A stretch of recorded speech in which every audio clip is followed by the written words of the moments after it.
राष्ट्रवादी काँग्रेसचे ज्येष्ठ नेते शरद पवार यांची प्रकृती सध्या स्थिर असून त्यांच्यावर पुण्यातील रुबी हॉल क्लिनिकमध्ये उपचार सुरू आहे. ते आयसीयू मध्ये नसून खासगी रूम मध्ये असल्याचीही माहिती रुबी हॉलचे डॉक्टर अभिजित लोढा यांनी दिली. डॉक्टर लोढा यांनी सांगितले की गेल्या काही दिवसांपासून शरद पवार यांना त्रास जाणवत होता. सततच्या शारीरिक परिश्रमामुळे त्यांना थकवा व खोकला जाणवत होता. सध्या काही वैद्यकीय चाचण्या करण्यात आल्या असून त्यांचे अहवाल पुढील 2 ते 3 तासांत प्राप्त होतील. मात्र काळजी करण्याची कोणतेही कारण नसल्याचेही त्यांनी स्पष्ट केले. दरम्यान आमदार रोहित पवार यांनी कार्यकर्त्यांना आवाहन करत हॉस्पिटलमध्ये येऊ नये असे सांगितले आहे. रुग्णालयाचे सर्व नियम व प्रोटोकॉल पाळावेत, तसेच इतर रुग्ण व त्यांच्या नातेवाईकांना कोणतेही त्रास होणार नाही याची दक्षता घ्यावी असे त्यांनी म्हटले आहे. शरद पवार यांना पुढील 1 ते 2 दिवस रुग्णालयात निरीक्षणाखाली ठेवण्यात आले असून त्यानंतर ते स्वतःच्या वाहनाने मुंबईला रवाना होणार आहेत. सध्या त्यांची प्रकृती उत्तम असल्याचेही रोहित पवार यांनी स्पष्ट केले आहे.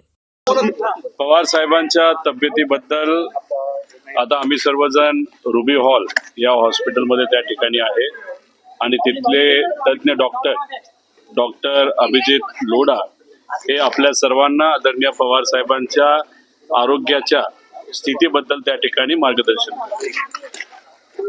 करतात. नमस्कार, माझं नाव डॉक्टर अभिजित लोढा आहे. मी पवार साहेबांना बघतो आहे. थोडंसं फिजिकल एक्झर्शन झाल्यामुळे छातीत कफ झालेला आहे, म्हणजे छातीत थोडंसं कंजेशन आहे आणि आम्ही योग्य त्या तपासण्या पाठवलेल्या आहेत आणि ट्रीटमेंट चालू आहे. आता कंडिशन एकदम स्टेबल आहे आणि तपासणी आल्यावरतीच आम्हाला जे काही त्याच्यात बदल करायचा असेल ते बदल करू. आता तपासणीचे रिपोर्ट आल्याशिवाय आम्ही आता काही सांगू शकत नाही. आता कंडिशन स्टेबल आहे आणि तपासणीचे रिपोर्ट आल्यावरतीच आम्ही पुढची ट्रीटमेंट काय बदल करायचं ते ठरवू.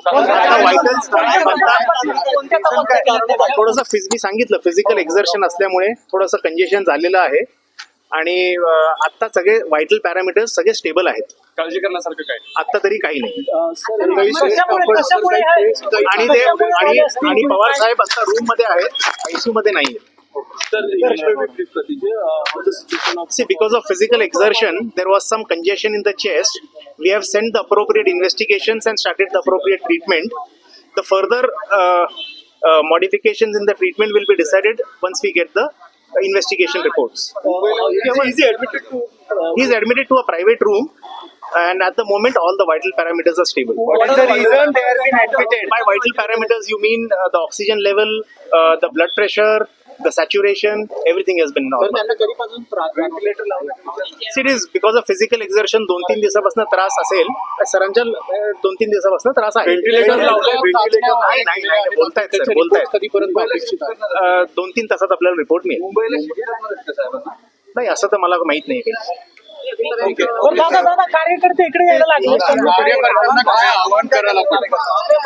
मी सर्व कार्यकर्त्यांना विनंती करतो, आपण अजिबात हॉस्पिटलला येऊ नका, कारण हॉस्पिटलमध्ये इतरही सर्व पेशंट आहेत आणि आत्ताच जसं डॉक्टरांनी सांगितलं की पवार साहेबांची तब्येत आता नॉर्मल आहे. आयसीयू मध्ये पवार साहेब नाही आहेत, एका प्रायव्हेट रूम मध्ये आहेत. आत्ताच त्यांच्याशी मी स्वतः चर्चा करून आलेलो आहे. त्यामुळे कुठेही काही घाबरण्यासारखं, टेन्शन घेण्यासारखं अजिबात नाही. गेल्या 12-13 दिवसामध्ये फिजिकल स्ट्रेस म्हणजे तुम्ही बघितलं असेल, पवार साहेब स्वतः बऱ्याच ठिकाणी जात होते, लोकांना भेटत होते, त्याच्यामुळे थोडासा स्ट्रेस आलाय आणि आपण ज्याला कंजेशन म्हणतो म्हणजे कफ, हा थोडासा काही प्रमाणात तिथं झालेला आहे. आता पुढच्या काही वेळामध्ये रिपोर्ट्स येतील. माझ्या अंदाजाने इथंच 1-2 दिवस ठेवलं जाईल आणि गाडीलीच, त्यांच्या प्रायव्हेट गाडीली मुंबईला साहेबांना त्या ठिकाणी नेलं जाईल. त्यामुळे कृपा करून इतर पेशंटच्या हितासाठी इथं कुणीही गर्दी करू नये.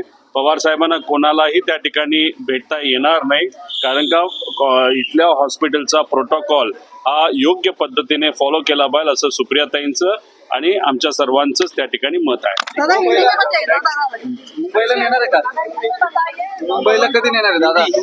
देखो, पवार साहब की तबीयत अभी बहुत अच्छी है उनके टेस्ट वहाँ पे किए गए हैं, उनको कहाँ पे भी आईसीयू में नहीं रखा गया, उनको प्राइवेट रूम में वहाँ पे रखा गया है। कोई भी सपोर्ट वहाँ पे उनको अभी नहीं लग रहा।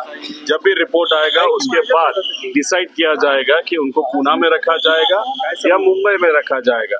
प्राइवेट व्हीकल से पवार साहब यहाँ पे आए हैं और सब कुछ नॉर्मल है। सब कार्यकर्ता को मैं विनती करता हूँ कि यहाँ पे जो हॉस्पिटल है बहुत अदर पेशेंट्स यहाँ पे है, उनको तकलीफ न हो, इसीलिए कोई भी यहाँ पे मत आए। और कंटिन्यूअसली टाइम इंटरवल के बाद मैं खुद या सुप्रिया ताई या डॉक्टर कार्यकर्ता हो या तमाम महाराष्ट्र के लोग हो, उनको अपडेट देते जा रहे हैं।